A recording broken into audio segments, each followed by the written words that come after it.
પ્રકરણ 3 આંબાનો રખેવાળ રઘુ. બાલમુકુંદ મણિશંકર દવેનો જન્મ વડોદરા જિલ્લાના મસ્તુપુરા ગામે થયો હતો. તેઓ આપણી ભાષાના જાણીતા કવિ છે. પરિક્રમા, અલ્લક દલ્લક, સોન ચંપો અને ઝરમરિયા તેમના જાણીતા કાવ્ય સંગ્રહો છે. ઘટમાં ગંગા તેમની વ્યક્તિ ચરિત્રોની પુસ્તિકા છે. આ સંવેદન કથામાં રઘુની આંબા પ્રત્યેની લાગણી સુપેરે અભિવ્યક્તિ પામી છે. કોપરિયા આંબાને સુકારો લાગ્યા પછીની દારૂણ સ્થિતિમાં રઘુ બહુ જ ઉદાસ થઈ જાય છે. આખરે ગોપાળજી મુખી સ્વાર્થવશ આંબાને પાડી નાખવાનો નિર્ણય કરે છે. ત્યારે લાચાર રઘુ પોતાના ઘરે જઈને વાડામાં એ આંબાના ગોટલા વાવીને ઉજળા ભવિષ્યનો સંકેત આપે છે. સ્ટેશને ઉતરીને તમારે રતનપોર ગોપાળજી મુખીને ઘેર જવું હોય તો ખાસ્સા બાંડિયા ઘોડાના 2 ગાઉ પેદલ ખેડવા પડે.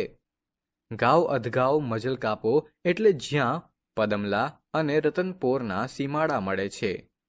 બરાબર ત્યાં જ ડાબે હાથે મુખીનું સુંદર લીલુંછમ આંબાવાડિયું વાયરે ઝકોરા લેતું ઊભું છે.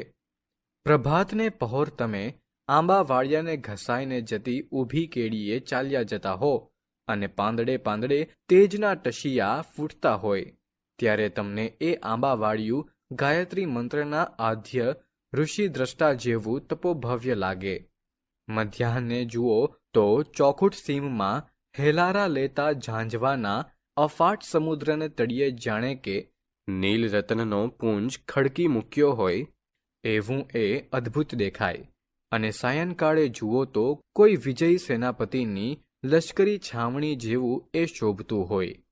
આવા રળિયામણા આંબાવાડિયાના માલિક તો ગોપાળજી મુખી જ હતા, પણ એની ખીલવણીનો બધો યશ એના રખેવાળ રઘુને ઘટે છે. ઉમદામાં ઉમદા જાતની કલમો રોપીને રાત દિવસ જોયા વિના ખાતર પાણીથી જમીનને તર કરી દઈને રઘુએ પેટના છોકરાની જેમ જતનપૂર્વક મુખીની વાડી ઉછેરી હતી. વાડીને એક ખૂણે છાપરી બાંધીને રઘુ વાડીમાં જ પડ્યો પાથર્યો રહેતો. એને આ ઝાડવાની એવી તો માયા લાગી ગઈ હતી કે પોતે ગોપાળજી મુખીનો એક પગારદાર નોકર છે એ વાત જ એ વિસરી ગયો હતો. વાડીના તમામ આંબા રઘુને મન કુટુંબ કબીલા જેવા હતા, પણ વનદેવતાની રાવટી જેવા એક ઘટાદાર આંબા પ્રત્યે રઘુને સવિશેષ અનુરાગ હતો. એ આંબાની જાત જ જુદી હતી. નારિયેળ જેવડું તો એનું ફળ. એની કાચી કેરી ચાખો તો કોપરું જ જોઈ લો અને પાકે ત્યારે તો અમૃત જ. એક જ કેરી ઘોડો તો મીઠા સાકર જેવા અને કેસરી રંગના ઘટ્ટ રસથી આખો વાટકો છલોછલ ભરાઈ જાય. આથી જ તો રઘુએ એનું કોપરિયો આંબો એવું હુલામણું નામ પાડ્યું હતું. કોપરિયા આંબાની કૂંપળે કૂંપળ રઘુના હૈયા પર કોતરાઈ ગઈ હતી. એની પહેલી શાખ ગરે એ દિવસ રઘુને માટે ઉત્સવનો દિવસ બની જતો. છાપરીનો ઉપયોગ તો રઘુ ખાલી રાંધી ખાવા પૂરતો જ કરતો. બાકી તો જ્યારે જુઓ ત્યારે કાયમ કોપરિયા આંબા નીચે કાથીનો ખાટલો ઢાળીને એ બેઠો હોય. પડખે એનું પહોળા ફળાનું એક ઝાટકે જનોઈ વાડ ઉતરી જાય એવું ચકચકતું ધાર્યું પડ્યું હોય અને ખાટલા નીચે પાંગત આગળ રઘુનો વફાદાર વણજારી કૂતરો અખંડ ચોકી કરતો બેઠો હોય. આમ કોપરિયા આંબાની ટાઢક ભીની છાયડીમાં ખાટલા પર બેઠો બેઠો ચોમેર ચાંપતી નજર રાખીને રઘુ જ્યારે ચલમનો દમ લેતો હોય ત્યારે જાણે પોતે 92 લાખ માળવાનો ધણી હોય એવી ખુમારી એની આંખોમાં ચમકી ઉઠતી. આસપાસની વસ્તીમાં રઘુની એવી ધાક બેસી ગઈ હતી કે વાટે જતું આવતું કોઈ એને પૂછ્યા વિના વાડીમાંથી એક ફટોરું પણ ન લઈ શકે. આમ વાડી સાથે એકરૂપ થઈને રઘુની જિંદગીના ઘણા વર્ષ આસાનીથી ગુજરી ગયા. હવે તો એ ઘરડો થયો હતો અને કોણ જાણે કેમ પણ એના માનીતા કોપરિયા આંબાને પણ ઝડપથી સુકારો લાગતો જતો હતો. રઘુએ એની ઘણીએ માવજત કરી, પણ માત્ર એક છેવાડી ડાળ જ સહેજ લીલી રહી અને બાકીનું આખું ક્લેવર સૂંકાતું ચાલ્યું. વાડીના બીજા બધા આંબાને મોર બેસીને મરવા જવવા માંડ્યા, જ્યારે કોપરિયો કોઈ ભવ્ય મહેલાતના ખંડિયેર જેવો ઉજ્જડ ખંખ દેખાવા લાગ્યો.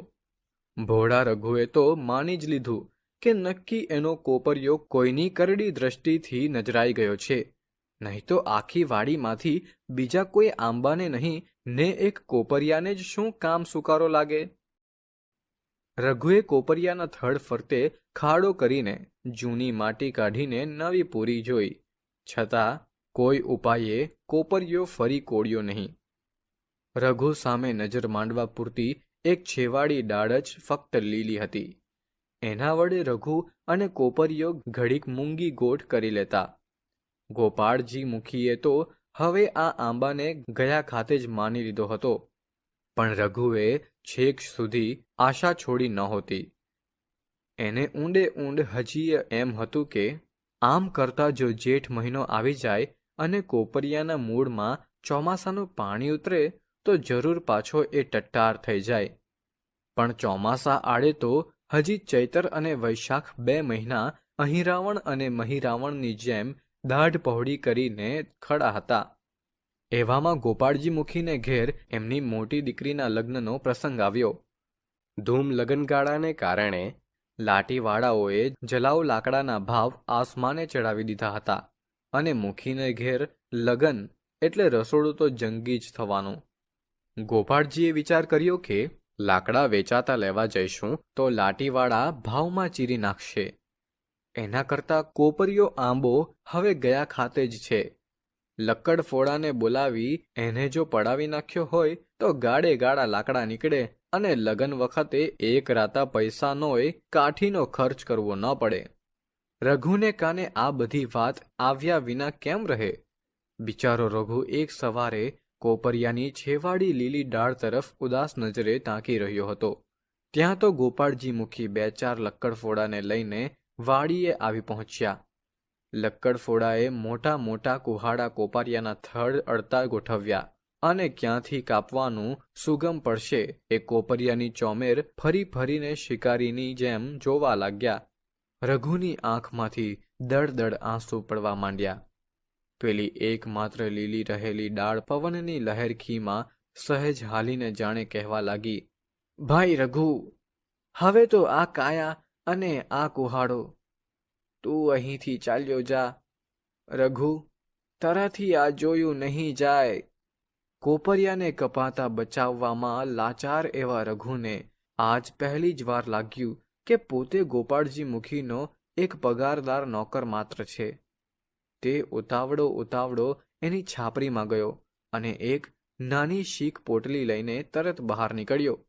એ પોટલીમાં જાતવાન કોપરિયા આંબાના સંઘરેલા થોડાક ઉત્તમ ગોટલા હતા. રઘુ આ બધું શું કરી રહ્યો છે અને એ આટલો બેચેન શાથી બની ગયો છે? એની ગોપાળજી મુખીને કશી સમજ જ ન પડી. મુખી કશુંક પૂછવા જતા હતા ત્યાં તો સામેથી રઘુ જ બોલ્યો, ગોપાળજી મુખી, ઝાડને પણ જીવ હોય છે હો. 1-2 મહિના ચોમાસું આવતા લગી થોભી ગયા હોત તો કદાચ કોપરિયો. મુખીએ પૂછ્યું, રઘુ, આજે તને થયું છે શું? પણ રઘુએ તો કશો જવાબ આપ્યા વિના કોપરિયા આંબા તરફ એક છેલ્લી નજર નાખીને ચૂપચાપ ગામ તરફ ચાલવા માંડ્યું. એની બગલમાં આખી જિંદગીની કમાણી જેવી પેલી પોટલી દાબેલી હતી. વાડીમાં જ્યારે કોપરિયા આંબાના તોતિંગ થડ ઉપર તીક્ષ્ણ કુહાડાના ઘા ઉપર ઘા ઝીંકાતા હતા, ત્યારે રઘુ ગામમાં આવેલા પોતાના ઘર પછવાડેના વાડામાં એ જ કોપરિયા આંબાનો ગોટલો ક્યારામાં વાવીને તેને શ્રદ્ધાપૂર્વક પાણી પાઈ રહ્યો હતો.